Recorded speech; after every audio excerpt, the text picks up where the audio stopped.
তাই না? আপনারা যদি এখানে বসে দোয়া করেন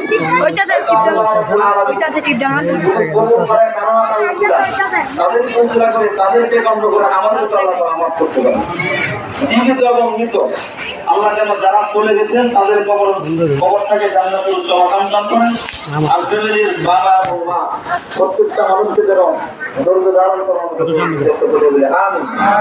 আর বিশেষ করে বিলাল ভাইয়ের একটা বোনের জামাই ছিল, আমরা জানি দুজন করবে আমাদের মাধ্যম থেকে বিদায় নিয়েছে, আমরা জানাজা করেছি। আল্লাহ তাআলা যেন ভাইজানের বোনের জামাইয়ের কবরটাকে জান্নাতের উচ্চ মাকাম দান করে সকলে মিলে আমিন। আমি কথা আর দীর্ঘ করতে চাচ্ছি না, হয়তো তোমাদের এখানে আপনারা বসে আছেন, আকাশের অবস্থা ভালো না।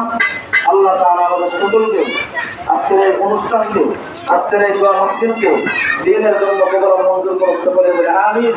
ওয়া আখিরু দাওয়ানা আলহামদুলিল্লাহি রাব্বিল আলামিন। আসসালামু আলাইকুম ওয়া রাহমাতুল্লাহ।